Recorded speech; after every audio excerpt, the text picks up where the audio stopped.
Hey, this is Kyle Crawford from Strong Dads. Strong Dads wants to thank Crimer Beer House for sponsoring today's Strong Dads podcast. The beer house was started in 1982 by the Crimer family. Since that time, they have become a Cincinnati favorite. If you're looking for an incredible meal and an incredible setting, you have to try Crimer's Beer House down on Route 128 in Cleves, Ohio.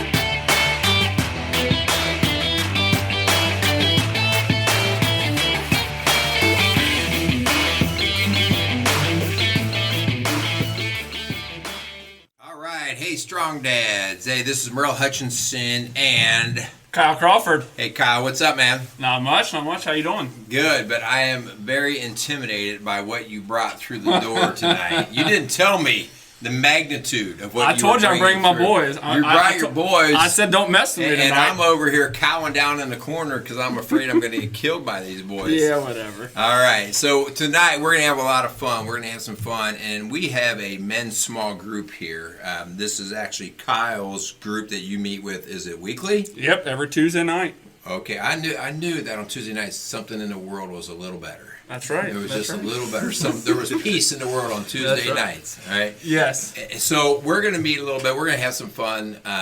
We're going to trash talk you a little bit, Kyle, because they know more scoop on you than I do. So I can't wait to hear some of that stuff. We're also going to talk a little bit about just what a small group is, a band of brothers, what a group of men is, and the benefit as well as just the challenge that comes from that. So, Kyle, I'm going to let you kind of take over a little bit in terms of introducing these guys and let these guys tell us a little bit about God, you're getting old. You already forgot we have to thank our sponsors before we do anything else. Oh, my gosh, I did. Are you serious?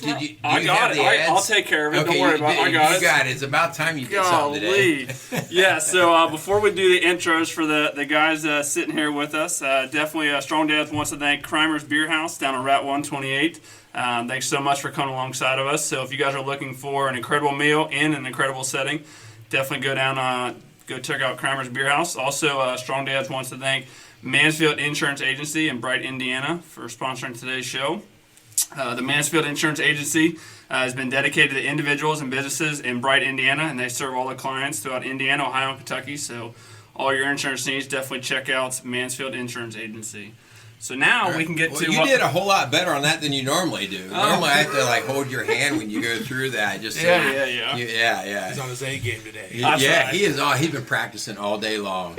You guys are going to be here. Well, I knew you were going to forget something at some point, so I know I got to pick up the slack. That's part of life. Anyways, so tonight's really excited. I brought my boys in. These are the guys that I do life with.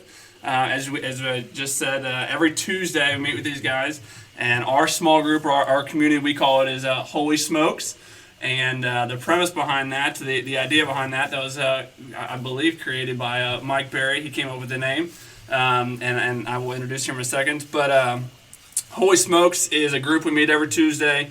And our group is, we smoke cigars and drink bourbon. I do not partake in the bourbon drinking, but some of these gentlemen here thoroughly love the bourbon. You are all going to burn in hell. You smoke and drink. You smoke and drink. Well, we talk about Jesus at the same time. Okay. Oh, yeah. All right, so now that makes everything I got it. Yeah, so we sit around, when weather permits, we sit around the campfire and smoke cigars, drink bourbon, and just do life together. And it's been something that we've been doing for 3, 4, 5 years, something like that. Yeah, so it's been very consistent. Been something that's been really cool. Prior to meeting, we usually go to some restaurant and get dinner together. So got about an hour to spend, cut up and have a good time, and then come together around the campfire. And like I said, we just do life together, share what's going on, struggles, celebrate good times together. So. But with that all being said, I will introduce all the guys here, and then I will let you lead the razzing that we'll partake in. I can't wait. Yes. So the first person is Randy Waters. He was my young life leader when I was in high school, and actually became co-leaders, and has been somebody that's been probably my biggest influence when it comes to who I am as a man as far as my walk is concerned with Jesus. So Randy Waters, and then there's Mike Berry, who, like I said, kind of started the whole group. And Mike and I would say Mike probably emotionally we connect the best because we don't really have emotions. So, I was going to say, he doesn't have any emotion. No, so you're dry well too, huh, Mike? Somewhat. Yeah. Well, speaking of dry, I was going to talk about our last show with Adam. Holy cow! I almost broke down. Yeah, that was a so good for one. all you strong dads out there, if you haven't listened, go check out our last episode with Adam. Unbelievable story. So, little side note there. I digress a little bit. So next is Hayden. Hayden and I actually led together as well with Young Life, and I've made reference to Young Life a couple times. It's a high school ministry that a lot of people in this room have done before and are still currently doing. But Hayden and I led together. Hayden is a big UC fan. So we butt heads on when it comes to that, and coming up here March Madness should be a lot of fun between us. So good times. We have Josh over here. Really excited. Josh and Alan are actually really good friends, and that's kind of how I got to know Josh. Been coming around our small group. Definitely the quiet type, but when he does speak, he definitely has some good stuff to talk about. So really glad that Josh is here. Then there's Alan. Alan was in high school when I led, and kind of got to see the progression of Alan kind of grow in his faith and who he is a man. And obviously, it went from a leadership to, with a student to now just a great friend, also a terrible UC fan. And realistically, he's actually He's just the number 4. He's a number UC 4, fan. yes. Wait, number 4. Yes. Like, man, that's pretty high up. That's up there. Yes, but Alan not only is a UC fan, he's just all things UC or all things Cincinnati. So we have a tendency to clash and butt heads when it comes to that as well. Wait, who do you support anyway? No, Let's get it out on the table right here. Kyle's allegiance is for sale. Whoever is the winning at the time. Oh, wow. No, that is not true. Nothing like a Strong Dads podcast by a big wishy-wash, you know what. Man, that hurts, Randy. Anyways, the last guy besides you, Merle, here is my buddy Petey. Petey and I've probably known Petey I have known Petey the longest out of this group. Went to high school together. Actually, you wanted to date your sister. I know. I was going to He didn't say. even like you. So that's kind of how Petey and I got to know each other. He actually tried to go out there and date my sister, and from that just became unbelievable friends. I'd say probably outside of my wife and my brother, he is my best friend. Was the man that stood right next to me at my wedding. And when it comes to cornhole, ping pong, bowling. All the odd golf, yes, we are super competitive when it comes to that stuff. So those are my boys. I would venture to say most of these guys in here would probably do anything for me, and I would do the same for them. So Good deal. So don't mess with me tonight. I told you that already. I walked, and I don't want to get into any detail, but these are some big boys too. Yeah, I told you. I have not been with anybody. I said I have not. Yep. All right. Well, that's good. Good deal. So, and coming together, we're talking about the Strong Dad podcast, and part of Kyle and I's mission here with this is I came through the elementary school as a counselor. I have 2 grown boys that have just done a fantastic job of doing life and what they do right now. I'm raising some younger kids now that we've adopted. And coming through all that, one of the biggest things that I saw and recognized was dads sometimes just don't do a very good job. And when I say dads, I mean more men in general. We have allowed the world to really dictate what strength looks like, what integrity looks like, and that has become such a slow fade into what is in vogue in terms of men and strength, that we've got now 2 generations that don't even know what a good solid man looks like. Yep. And if you don't believe that, just go into a school. Right? I don't know any of your histories, your backgrounds as a kid, but I'm sure just about everybody here has probably been touched by divorce, or parents that were destructive or disruptive in the home. And I saw it in the elementary, and it permeated every part of our day. And I always said, you give me a tough kid, especially a tough kid with discipline issues, and you give me a solid mom and dad in the home, we're going to get that kid through.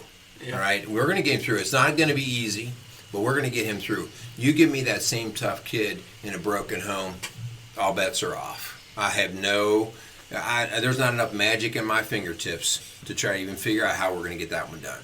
All right? And so and Kyle saw a lot of the same thing in the first responder world, yeah. Right? Showing up at at houses and condos and apartments and just seeing one mess after the next in terms of another drug OD, another just domestic violence situation, all of these things. And so we came together and started brainstorming. It's like, you know what, this is a message that we're irresponsible if we sit on our hands. If it's on our heart, we need to get it out of our heart, and we need to start driving this message. And that was kind of the birth of Strong Dads. And so he has told me all along about him being in a small group, and he does, believe it or not, he speaks pretty highly of you guys, which I know for him to speak highly of anybody is, but anyway, he speaks highly of you. And I said, you know what, I think sometime we need to have these guys on. It would be really cool, because how many of you guys here are dads? Just Kyle. Just Kyle. Just Kyle. Okay. Yep. And so that's actually a big reason why I think it is important that we have some of this conversation, because I want to go and throw you guys some questions. All right. My first question is, among your generation, and I don't know all your ages, but I'm going to say you guys are all like 20 to 30, somewhere in that range, maybe 35. All right. 30, that works. All right. You're like, Mike likes 30. Yeah. 23 to 35, Yeah. Okay. So, what do you guys see as the major influencers on what's defining manhood and masculinity among your peers? Okay. So I'm going to drop out of the conversation. You guys have some conversation. What do you see as being some pushers in defining you? So, like, in actually defining me personally, I'd say my father was a huge influence. My young life leader, his name was Murph. He taught me a lot about how to be a good Christian man. My dad was a follower of Christ, but it wasn't like the main part of his life, like it is people who do ministry, I think. But those were my two big influences. I think in society in general right now, we're really hurting for good influences. I've kind of branching off of one of the things you were saying. I led Young Life for about 5 years, and I did youth ministry for a couple years while I was middle school ministry while I was doing that too. And I could just about peg any kid, any guy I met, at what grade level his dad was when he left. Oh yeah. Because that's where they stopped maturing. Yeah. That's just where they got stuck. Man, you hit the nail on the head on that. And can I touch on that for just a second? Yeah. So that is a big factor that I see, that when a dad leaves, they actually stagnate the growth, the emotional growth of the child. All right? And the kiddos that we've adopted, we have recognized that in a big way. And so what becomes confusing is you see their body grow, all right? Big young men, and you see emotional maturity stuck. And it's so confusing, because you're getting a mixed message. And it's something that we're working through in our home. Yeah. But it's like that, until I actually experienced it, I'm like, what in the world? This is really confusing to me, right? And I've been doing counseling type stuff for a lot of years. But to have it in your home, you're like, wow, there's something really strange here. And that's really, you hit the nail on the head, Mike. That's what that is. Anybody else? Yeah, I mean, for me personally, I think I'm in a similar boat as Mike. My parents were both married, still are. So I never had that kind of have to go through that dealing with my dad leaving. But, but they weren't super involved in faith or in Christianity or anything like that. So, I guess there was times that I definitely felt lost, which is where Young Life came in, and had that. Like, my dad's always built into me, you need to be good at working on, cars or, good at woodworking or whatever it is. But that's never been who I am. I've never enjoyed that. And then, so, getting to know Jesus in that and seeing that what I'm interested in doesn't make me less of a man per se, which is pretty cool. And then I think for society right now, what is pushing, I think, are what we see as being men is more of maybe social media stuff. Just you see all this crap out there on social media that just downplays a guy being a man figure. just because of one little thing you did wrong, maybe, or one thing you might have said that was kind of off-putting to somebody, and they hash them for it. Yeah, good point. You talk a little bit.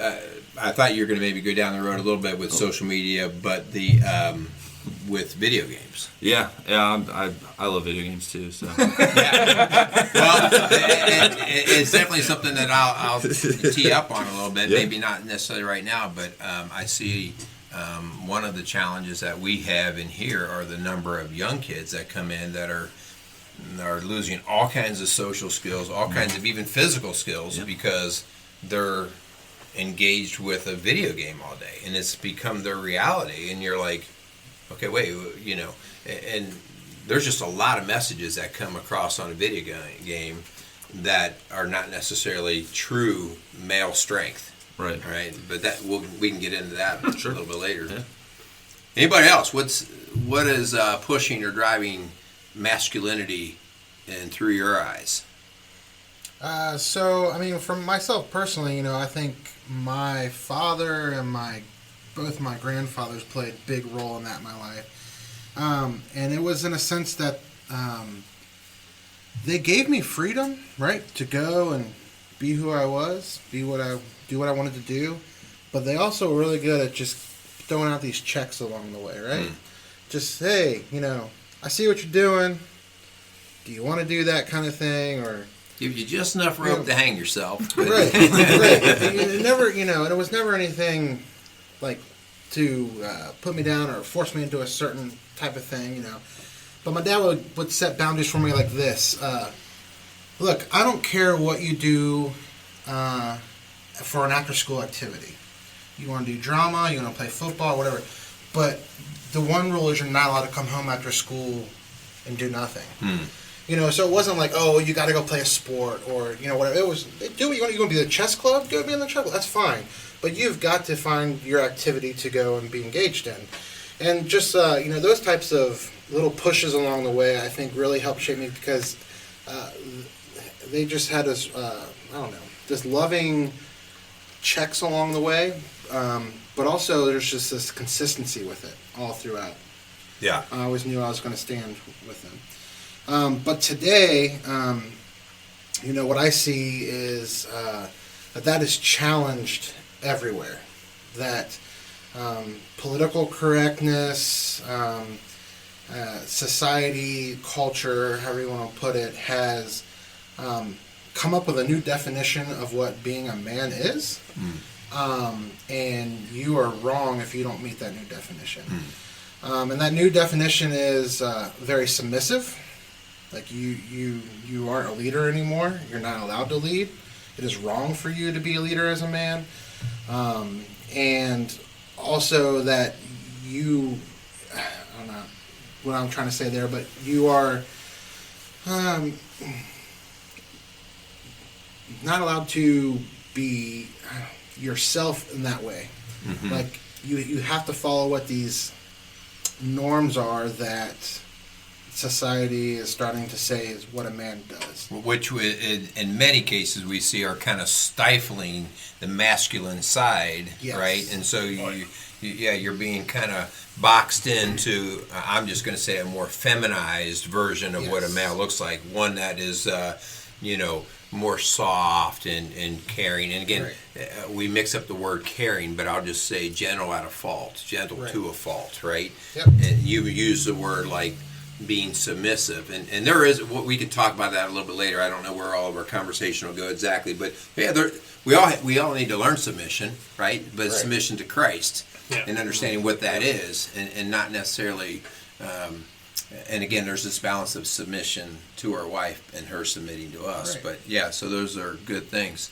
Yeah. Anybody else? Yeah, we all good? Quiet. Yeah. All right. Very good. So, so I have a question more on the lines of all of you guys, and correct me if I'm wrong, but man, I feel like we've done a commercial for Young Life. Okay? Which, like, It wasn't meant to be, but I didn't really plan on that, which that's cool. So, outside of maybe what mom or dad, kind of pushed, what's your faith background? Like, I mean, did anybody come from nothing in terms of, man, I had nothing until this person walked into my life and kind of introduced me? What's our faith background, generally speaking? And again, we can talk to young life issues too. I mean, that sounds cool. Or if I take young life off the table, we might all be quiet. I don't know if any of us had nothing from a faith background before young life. Share your faith, right? I went to United Methodist Church. Methodist, okay. You're still allowed in here. There's reasons I don't go there anymore, but my mom still loves the church, and I let her go. Yeah. I got some messed up thoughts, but that's a different show. That's a different show. That's a different show. Let's not do that. That'll be dinner later. We can talk about that later. Yeah. I went to the Catholic Church. Okay. Mm-hmm. Yeah. And so, was that a positive experience? Negative experience? Neutral? Yeah, totally neutral. Okay. I can't think of anything horribly negative or horribly, amazingly positive, whatever adjective you want to use. It was just we did it. It was super checklist. I think that's the best way to put it. So, Yeah. So for me, it was all through my grandparents. Okay. My parents didn't drive anything regarding faith or church when I was growing up, but my grandparents were firm believers, and they invited me along whenever I wanted to go, and it was through a Baptist church. Okay. All right. Yeah, when I was young, it was our grandparents as well. They got us all to go, a family, and eventually my mom and dad just stopped going. And then luckily, my friend Alan over here got me into Young Life, which brought me back into my faith, and along with these guys. So your grandparents kind of drove it initially. Yeah. Your mom and dad never really did? They went because my grandparents wanted them to go, but they stopped going, and they haven't been back since. And then you kind of took it upon yourself to say, well, if they're not going, I'm not going. Yeah. Right? And then, but Young Life kind of reignited. Young Life brought it back into me, and Gotcha. I'm thankful ever since. Yeah. And Kyle, we'll let you talk. Okay, Go ahead. that's good. and I think the cool thing is, like, so Young Life has definitely been kind of that common denominator with all of us. We've all come through, whether it be in high school or whether it be leading together. The cool thing is that was kind of the spark of all of our relationship. And then through that, we've kind of grown into so much more than that. It's like, the idea of Young Life, on Tuesday doesn't necessarily come up often, but obviously who Jesus is to all of us is something that is kind of overtaken our relationship, where before that Young Life was that common denominator for us, and now it is like just this bond that we have with each other that is totally the foundation principle is in Christ and who He is for all of us. And that's the cool thing, for our group on Tuesday is that's, we share our struggles. We hold each other accountable. And that's something I've never had before this group. These guys that I have here, it's never been something like the idea of a community, the idea of a small group. This is the first time it's ever been real for me with these guys here. And I think it is because there's so much history that we have with each other. There is such our relationship is built on something more than just what society would tell us men should get around and talk about. Like it is built on that idea that our relationship means nothing without Christ, and it means everything with Him. And that has been, just when it comes to my relationship with who I think Jesus is, like, it is built on the foundational principles that these guys instilled in me, and then in return I get to hold them accountable. Yeah. Yeah, I think everyone here would agree, I would guess. I think I have maybe a little bit better perspective than some of you guys because I'm a little bit older than you, but the only people that stay in my life are family or people that the relationship is built around Jesus. I did Young Life with a ton of people. They were great people. They're followers of Christ, but our relationship was not built on sharing Christ between each other and growing closer. They had their thing, I had my thing, we knew each other. The only people in my life, from high school, even younger, that are still in my life are family or people that I do life together surrounded by Jesus, where that's the focal point. Mm-hmm. All right, good. Definitely a solid connection there through the Young Life. Petey, how about you? So for me, I kind of grew up literally right across the street from a church. My mom had a very religious background. Went to Harrison Church of Christ, and she just always remained involved with different churches. So from a young age, I grew up going to church, but I didn't really have that relational aspect with Jesus until like really young life. Like Randy and Mike Stecker was my main leader when I was there. So Young Life really like showed me what it was like to grow in my faith. Then I moved on to Ohio State, got away from Young Life, and so my first quarter up at Ohio State, I did nothing as far as like a small group goes, as far as church goes, and I did like my like winter break my freshman year, I just kind of broke down. So as soon as I went back, it was like this has to be like my prime purpose up here. Winter quarter is finding a community because I'm sinking on my own. I can't do this. So then I got involved with Campus Crusade for Christ up there, which was just an awesome experience for my 3 years there. Then I came back to Cincinnati. Didn't really have a home church because churches I went to with my mom, it just weren't for me. Mm-hmm. So then I got plugged into Crossroads Church through one of my other best friends, and I've loved it ever since then. Did a small group with the guy who got me to go there, and we had a small group for like 3 or 4 years. Then we just kind of ran our course. And then it was probably about 6 months after that, I had that same feeling that I did at Ohio State, where it was like, I'm just missing something in my life. Like my walk's not growing. Like I'm not growing as a person. I don't like who I am. I wasn't necessarily doing bad things, but it was just like something's just missing in my life. And that's when Mike started the Holy Smokes. I need some bourbon and cigars. Small group. I don't even drink bourbon, and I don't really smoke cigars. But I'm like, some men are going to hang out, talk about Jesus, share their lives together, and these are, some of my closest friends. Yeah. Sign me up. As soon as I saw it, I'm like, okay, I know what I'm doing. Yep, I'm in. And I had a bunch of, personal issues going on with my dad at the time, and so I'm like, this is what I need. This is the perfect community for me at the perfect time. So, I seriously couldn't imagine where I would be now if, 3 years ago, Mike hadn't decided to create this group. I have no idea where I'd be, and I shudder to think of where my walk would be without this group. Yeah, well, thank you, Mike. Right? I mean, thank I get you just through as much Christ out of through it. you. So. Yeah, good deal. Yeah, Alan, right? That's right. All right. Yeah. Yeah, so it's going to sound like I backtrack a little bit here after I just talked about how my parents weren't super religious. But we did go to church back when I was younger. We went to a Methodist church when I was younger. I think maybe till I was like 3 or 5. So I hardly even remember it. I remember that I went so I could go play in the playroom. That was my goal for the day because I knew I had to get up and go. I also got to wear my cool cowboy boots. That was, that was Whatever Sundays. it takes. Right. And cowboy boots? That's right. That's right. I thought it was cool. But yeah, then we stopped going between, my parents I don't think really wanted to go. It was more for, as well as like Josh said, kind of for my grandma on my dad's side. And so really I didn't go to church probably from that point until I was in like 5th grade when my parents said, oh, by the way, you have to go to a confirmation class at this Methodist church. And I was like, what? I haven't been to church in like 5 years, 10 years, whatever it is. Like, what is this? So had to do that. And I think that kind of kickstarted a little bit of it in my like kind of walk and understanding. And then got to Young Life, and I didn't go back to church from like confirmation until past my senior year, I think, of high school.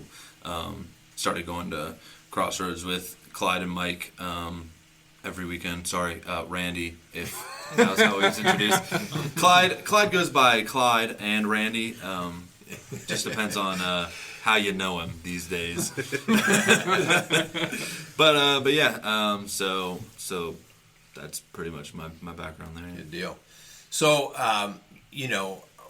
I'm a little bit older than you guys, maybe a little bit. Kyle, just shut it down right now. And one of the things that I think back to, especially when I was your age and definitely a little younger than you guys, is really a small group. What a bunch of whatever wusses. I can't even say the words I don't want to say right now. Like, I didn't come through and raised in anything like that. And the idea of a group of men coming together, it was like, what's wrong? What a bunch of wimps! What you sit around and share feelings? Like, what do you hold hands or what? What's wrong with you? And it was kind of through me getting my butt kicked in life a little bit, and Petey, as you said, kind of falling apart, and like, okay, I need to find something else here. I'm missing something. That I was invited into a small group, and man, that was eye-opening on a lot of different levels. Being challenged, being pushed to learn things. I grew up Catholic, and I value the Catholic faith that I grew up with, just because even though it wasn't quite where I am right now in terms of faith, it was at least regular. It was like, okay, that's what we're doing. And not bad, just like it was checklist kind of stuff, but there was no depth to it.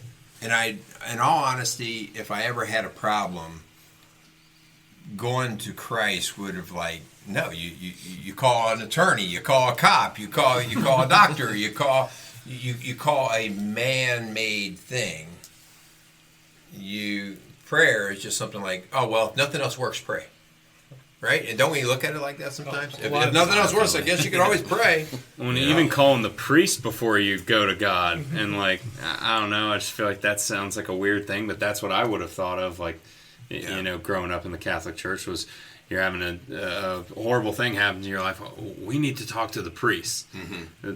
What about the high priest? Right. Yeah. So. And again, it's not to diminish the value, right? Because obviously, you guys want to call on each other as men to support, and we do want to call on them, but you say it right, the high priest, right? And to know ultimately where I need to go for all of this. So my question for you guys really is, so what does small group look like for a group of men, okay? And we don't need to go around the table as much as we can ping pong back and forth. I know we have some fun. If men aren't having fun, they're not going to stay in a small group for long, right? Yeah. So what's the fun part? What's the challenge part? What's it look like so that if there's a man out there listening that's never been in a small group, what does he need to realize? Oh, I could have that?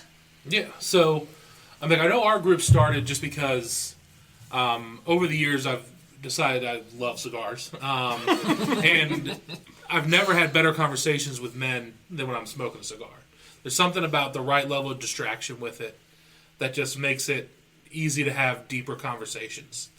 And, there's a lot of places in the Bible, I can't think of the reference now, but where he talks about a cord of three is stronger than one. Mm-hmm.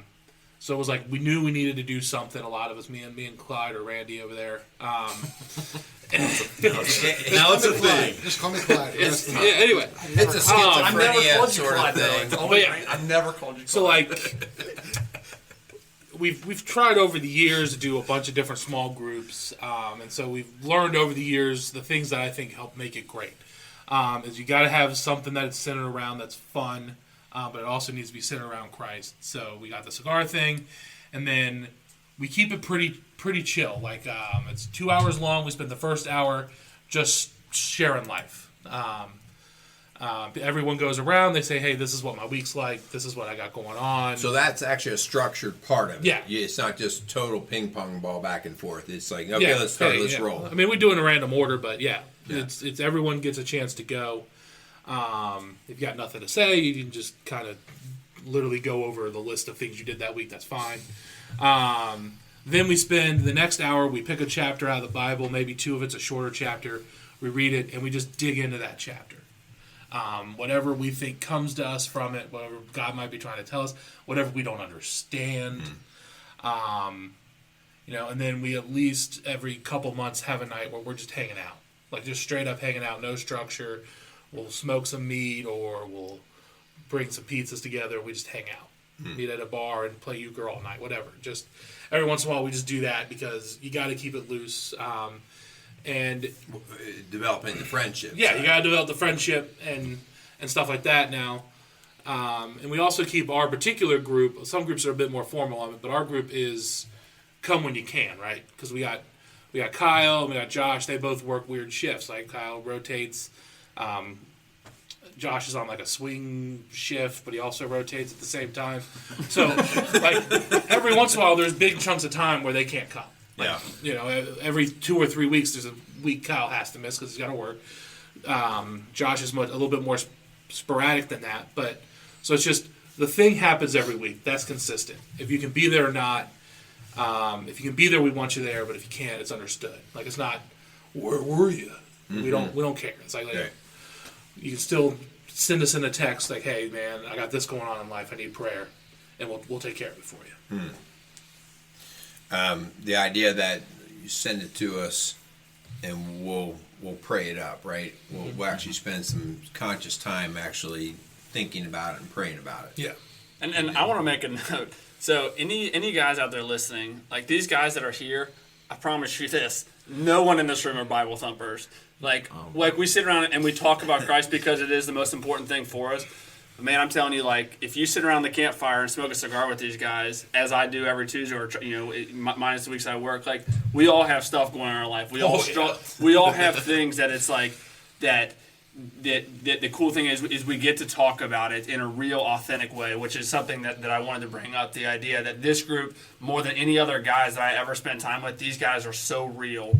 For you guys that don't have a small group and you're looking for a small group and you're trying to find a community, like you have to find people that are going to be authentic with you, that are going to be true and real for when you have struggles. When like if I cuss at small group, it's not a big deal because of these guys that sit here because they're gonna do it too. Like if I smoke 2 cigars, like they're not gonna look down on me. I might throw up later, but He will throw up later. I will. And they will look down at you. But like my point is, like these guys, and for anyone looking for a small group, you have to find guys that are not gonna judge you because of your shortcomings or the times you fall short. They're not going to judge you, but they're going to hold you accountable. Right. And I think that's a big distinction, like a big difference, that you have to have a group of guys that are willing to say the hard things. Like if I know I screw up, I know Mike Berry's going to call me out. Like he's one of my most real friends I have. He will call me out, no BS about it. But I need that in my life, and every guy needs that to have other guys that are going to come around them and celebrate the successes. And then also hold you accountable for when you do fall short. So no one in this room is Bible thumpers. I promise you we're not. With that being said, in this small group, something I've never done before, this small group, we had a challenge. And, of course, we had to have money in it because we like money. We do. We're gamblers. We're gamblers. Smokers and drinkers. Yes. We're going to close this show out. But what we did is we all threw $50 in, and we challenged each other to read the Bible in 90 days. I remember when you were doing that. Yes. We were starting Strong Days. And like, there's no other guys that I would be able to do that with. Yeah. Like, we had the Bible app, and we read the Bible in 90 days. Like, man, if you want to talk about, like, some serious growth and some serious conversations that we've had from that, I mean, I'm closer to these guys because we've done that than I was before that. And it's nothing special. We just read the Bible and we had money involved. So it's a good thing. I would say for most of us, it was the first time we ever read the Bible. Absolutely. 100%. 100%. I mean, there's definitely books I'd never touched. Yep. So, I mean, like, we've been following Christ, but having the community and the challenge of pushing each other is what has led myself, anyway, to actually read the entire Bible, and now I can say I have. Yep. Yeah, it's good stuff. So, I mean, you mentioned the idea of Bible thumper, and I think that's one of the things that there's 2 sides that we struggle with as men. We're either, one, I'm not biblically literate enough. I'm not a Bible thumper, so I'm afraid to join this group because you're all going to look at me because I don't even know where that book is. Yeah. Right? That's why you get the Bible app on your phone. Yeah. Just look for the list. It's beautiful. I got it. The other side is that if you're not a Bible thumper, this is too feminine, right? Yeah. You're going to sit around and like I was teasing about before, you're going to share feelings, right? And I think that's something that we really have to work hard, and the church needs to do a better job. I'm talking church in general here, Universal Church, it needs to do a better job of going out and getting the guys who go out and get dirty every day and saying, you know what, that masculinity that we have is a gift from God, and it doesn't always fit in a nice, clean little box. and to celebrate that, and but to push it. So I want to challenge you guys with this, because this is something that my wife and I deal with all the time in our coaching of couples and stuff like that. And Kyle, you've kind of alluded to it a couple of times here with Mike. If you're hanging around a bunch of guys who are telling you what your ears want to hear, so you just had a bad deal with your wife or a bad deal at work, and they're like, yeah, you should dump her, or you should quit that job. If that's what they're telling you, you got bad friends. You got bad friends. All right? This group does what in those situations? Kyle comes to the group and he's belly aching about, which it would be impossible. I mean, Jennifer's a walking saint because she is married to him. He knows there's a line a mile long if he ever goes. Yeah. He's going to step up to that plate. Yeah, so he comes to you belly aching about Jenny. What do you guys, how do you handle that? Well, I don't want to necessarily share because it's Kyle's story, but I mean, he definitely had some issues with the in-laws a few months back. And he was going on about it, and I was like, yeah, but at the same time, we're called to honor our mother and father, and they are your mother and father and in-laws, so you have to find a way to honor them. Right, yeah. And he wanted to hear, forget them. Yeah. Cut them out of your life. Yeah. Who cares? And I wasn't going to let that happen, because that's not what we're called to do. Yeah. And that's not what, in the long run, is going to be best for his family and his children, is to have some people that are just cut out of their life that were part of it. Yeah. So, I mean, that's just one specific example of how you're just not going to hear what you want to hear. You're going to hear what you need to hear from us, because we're just going to be truthful with you, because we have that outside perspective. Right. That's why I think it's so important that men have friends that are not just a spouse or a girlfriend, but they're outside of their situation that can give them real feedback from a higher level view. Right. Good point. So you guys, you've been together for 3 to 5 years or whatever, somewhere in that range. Yep. Are you a closed group? Are you a club? Or do you let newcomers in? How does that work? I mean, I know I'm not welcome because Kyle already said that I suck and I'm not welcome. So I'm not. You're too old. That's not factually correct. Oh, that's right. We got Rocky. We got Rocky. Yeah, we buddy. got Rocky. Yeah. We got people that aren't here. So Earl's probably older than Rocky, though. Quite a bit. So, I think Mike kind of alluded to this earlier, but our group is open in the sense that you come and go as you're able to participate in it. Right. And with that means new people. We're not closed off. We're always looking to add to the fun that we have, to add to the accountability and real talk that we share with each other.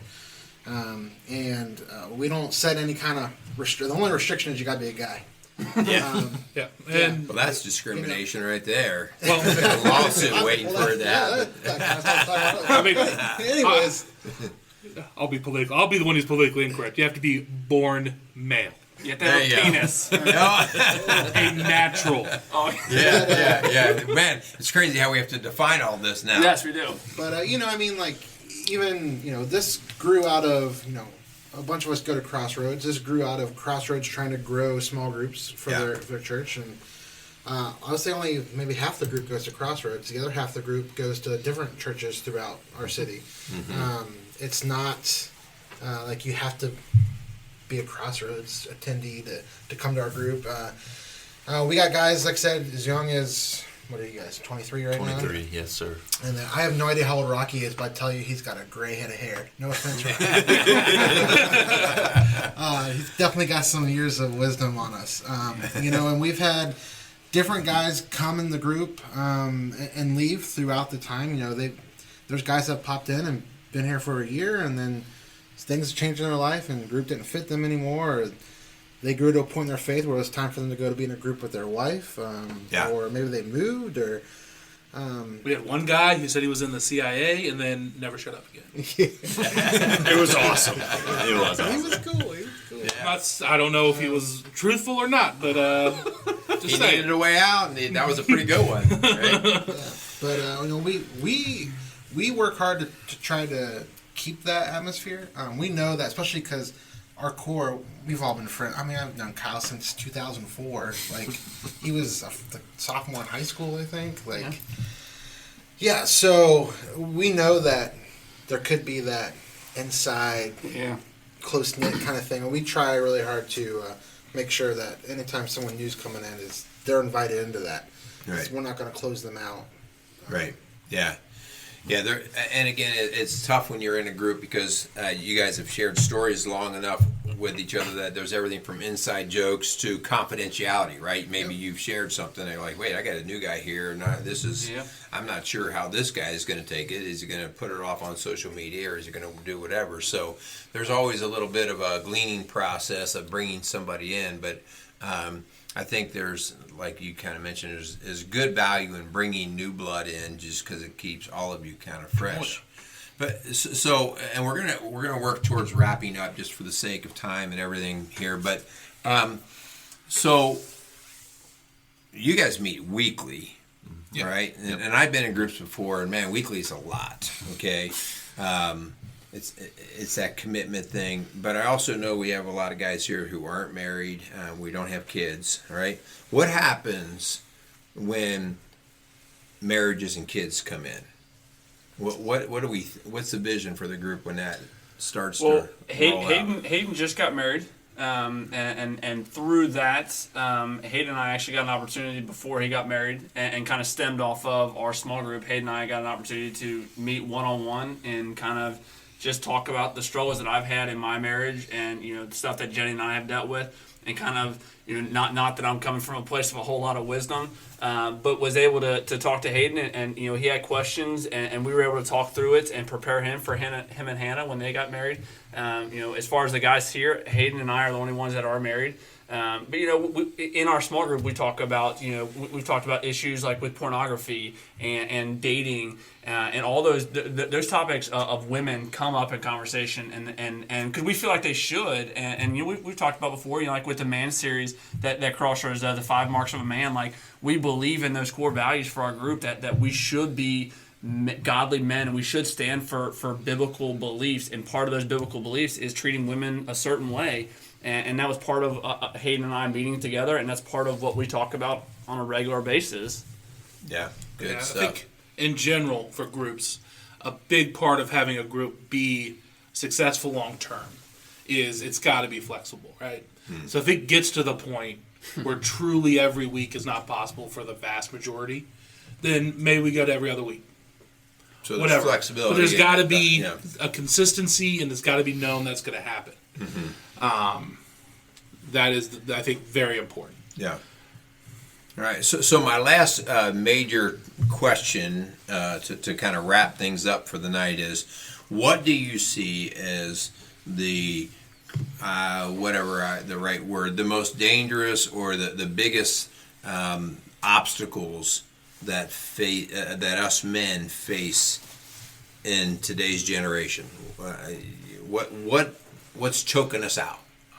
I think one of the biggest things that is just destroying men, and I think women as well, especially growing up nowadays, is there's no forgiveness in this world anymore. You mess up once and it's done.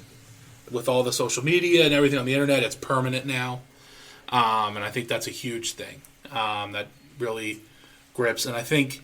And that can go towards women as well, right? Yeah, definitely. Anyone makes a mistake, boom, you're chastised for life. And I think there's a lack of forgiveness, and there's just really a lack of I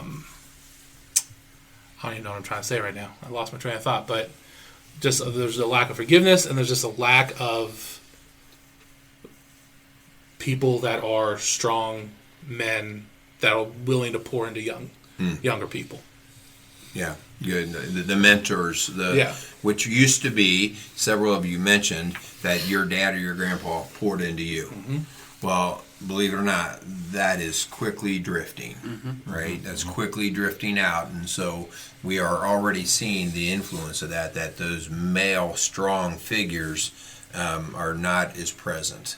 And and we're seeing the result, and especially young teenage boys who are just like off the chain. You're like, how did this happen? So, anybody else? What do you see as some presenting challenges that us as men, especially through your generation, that we need to get our head around? I think one thing I would say to that is all the screens, right? Mm-hmm. The TV screen, the cell phone screen, the computer screen, mainly the content that's being consumed on them. And, you know, one thing that I've observed over the years that I've been doing student ministry, you know, years ago, I wanted to hang out with high school guys. You go get a basketball, you get a cornhole board, you get 10 guys at someone's house, you play. And then that shifted to, all right, we're playing video games now, but we're all still going to somebody's house in a basement. We got 4 or 5 TVs up, and we're still there together. Mm-hmm. We can yell at each other from across the room, you know. Right. But now it's, well, let's all play. And everyone wants to go home to their houses, hop online, put their headset on, and that's just their interaction. There's no real relationship building that way. Yeah. And that's how, you know, sex is today for young men, right? Oh, sex for me is I'm going to go pull up this website and look at porn.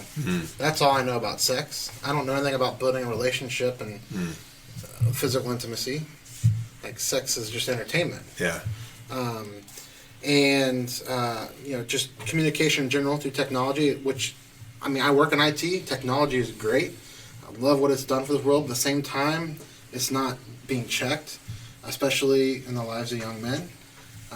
And it's creating a generation of lone wolves. You have all of these guys who just, I'm on my own. I'm going to do it on my own. I don't need to be with a pack of guys that are going to hold me accountable or are going to support me when things go wrong. You know, I'm just on my own. I don't build relationships with people. I don't need to, because I get everything I need through these screens. Yeah. Well, Clyde or Randy, whoever I'm talking to, man, you know, so I'm glad that you're saying that, because I'm 56 years old, and it's definitely something that I see, but sometimes we feel like, well, are we just missing the boat in terms of we're out of touch? We don't get it. We don't get the generation. And you're not the first younger person that I've heard say that. But for you guys to have a common feeling and agreement on that really tells me, wow, you guys even notice it. And I like what you said there about the idea that we still have all these kids playing video games, but now they're staying in their own home. And they don't even have to, you know, my older boys who are around you guys' age, okay, they would have 10 guys over, and we'd have 3 or 4 different TV screens set up. And they'd be yelling. They'd set cables up from upstairs to downstairs, and then afterward they go down and beat each other up because, you know, they had wrestling matches and everything else. And it was like my wife and I used to think, oh, too much video game, but they still had a ton of human interaction. Right. And now my older son, he will drift down to the room on his own, and I'm like, what are you doing? Playing video game? And who are you talking to? Well, he's got a headset. I'm like, no, we're done. Okay, so I really do see that whole idea.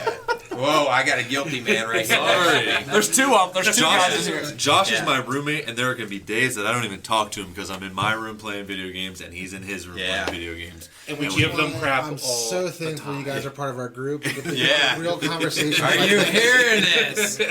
All right. I do a good job of not hiding. Any last words? I wouldn't want to take away an opportunity. If you had something on your mind or something you thought, you know, I want to make sure I get this out, this is your chance right here.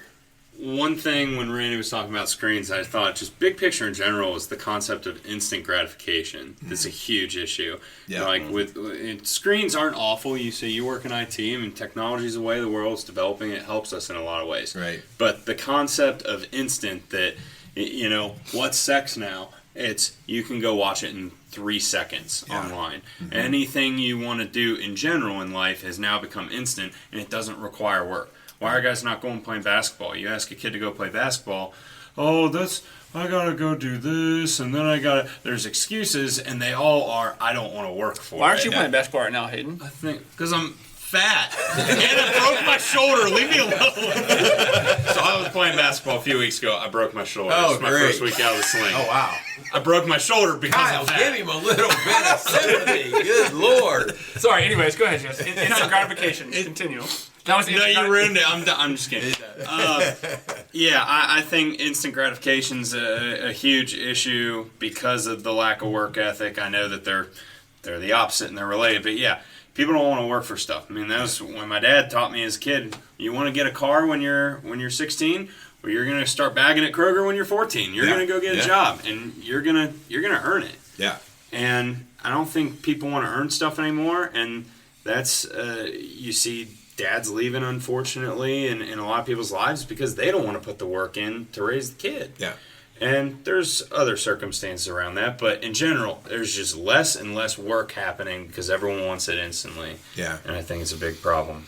Yeah, that's definitely a valid point. You know, I think about when we were kids, you know, if I wanted to be Chris Collinsworth, I watched him catch passes on Sunday, and then I went out in the yard and acted like Chris Collinsworth. Now I want to be whatever, Steph Curry, and I watch him on TV, and then I go down and I play, and I'm Steph Curry on the video game. But I never actually put it into the actual physical work, you know. And it's like such a valid point of we're just not developing. We're stunted. So, anybody else? Great point. Call you out, Pete. You've been quiet, man. Yeah, so the big thing for me, Kyle, you told I me had Pete was something. going to carry this show. I said Mike would carry this show.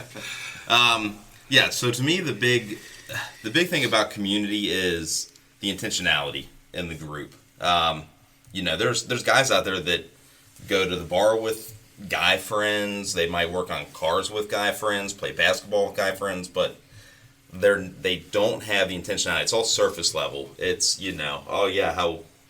You know, it's all about the next, you know, female conquest for them, or just, you know, hey, let's go play video games. Hey, it's all surface level conversation. What makes this community different, and, you know, I feel like for men out there who are in groups, it's not being afraid to be open and being vulnerable. You know, Kyle was talking about it. This is a judgment-free group. We all screw up every single day. We all know it. And so, you know, if Hayden comes in, if Mike comes in, they're struggling with something that, you know, is not good. Nobody in here goes like, you know, you shouldn't be doing that. This is what you need to do. You need to read this scripture. It's, you know, it's a comfort. It's, you know, hey, yeah, you messed up. You know, that's okay. I messed up yesterday. The big thing that we have in common is we all want to see each other be better and succeed in life. That is what makes this different than guys who are going out drinking, guys who are going out partying. I don't know if that's there. If it's there, then cool. That's great. But what sets this community apart, and, you know, any guys out there listening who don't have a community, that's the big thing to me. Is, you know, do you have guys in your life that want to see you succeed? They want something better for you, because that's what all these guys do. You know, a few years ago I screwed up on something. Kyle's like, hey, dude, you screwed up bad. And I'm like, you know what? You're right. I did screw up, and I knew I screwed up. But would the result have been the same if Kyle hadn't told me I did? I honestly don't think I'd be where I'm at today if Kyle hadn't called me and said, hey, man, you messed up. So, you know, to me, that's, you need guys in your life who want to see you succeed. That's what it's about. It's not about judging each other, or, you know, I'm better than Kyle, or I'm better than Hayden. It's not about that. You know, when Kyle has great news about his job, I'm like, freaking yes. Like, this is awesome. Like, I'm so pumped for him. You know, same thing with Mike, you know, and Randy, Clyde. You know, like they get a promotion at work, and I'm like, oh, that's so awesome. Like, it brings me more joy than I seriously, 10 years ago, I'd have never believed like how much joy it could bring me seeing my close friends succeed. Yeah. But, you know. That's where I think I get the feeling of that's called brotherhood there. Yes. You know, like you've got that kind of love for the brother of you want to see that success. I think, Petey, and a word came to my mind. You used the word vulnerable. And again, my red flag goes, well, that's a female word, right? Oh, they get vulnerable with each other. Man. And again, I totally understand and get that word. But I think men oftentimes are not coachable. We're not coachable. I'm so self-righteous. Listen, you do what you want. I'm going to do what I want. All right. And part of our deal is, and then your older men used to be able to grab you by the shoulder and say, son, let me tell you what we're going to do here. And so they you had to be coachable because grandpa or dad they were going to snap you in two, right? And so because we have lacked discipline, now, you know what? You're not telling me what to do. And the idea that you guys are able to like call each other out means that you're willing to be coached still. You're willing to be coachable. And again, I've said this a million times over, the worst kid you will ever coach in your life is an arrogant brat who thinks he knows it all, especially if they are talented. That is the worst kid to coach. Give me a middle-of-the-road average kid that's got a big old heart that says, Coach, tell me more. What do I need to do to improve? Oh, my gosh, give me a team of those kids because, you've got their heart. They've got your heart. So, all right, you guys did a fantastic job. Kyle, they were not nearly as bad as you said they were going to be. It was awesome. We do want to thank our sponsors again. Strong Dads operates because we have great guys behind us that sponsor what we do here. So we want to thank Kramer's Beer House down on 128, as we mentioned earlier. And we want to thank Mansfield Insurance Agency for getting behind us and allowing us to do what we do. So, Kyle, you have any last words of wisdom or greatness? No, guys, really, I thank you guys for coming. It's spending time more than just on Tuesday to hang out with me makes me feel loved. So no, I really do appreciate you guys coming, and hopefully all you strong dads, strong men out there, hear what we talked about. Go seek out other guys to do life with, to hold you accountable, to be authentic, to be real, to challenge each other. Seek that out, find it, because the growth that comes from it will be incredible. So yeah, really appreciate you guys listening. Stay tuned every week. We're putting out a new show every week, so go out there and be some strong dads. Hey, this is Merle Hutchinson from Strong Dads. Strong Dads wants to thank Mansfield Insurance Agency in Bright, Indiana for sponsoring today's Strong Dads podcast. Established in 1981, the Mansfield Insurance Agency has been dedicated to the individuals and businesses in Bright, Indiana, serving clients throughout Indiana, Ohio, and Kentucky.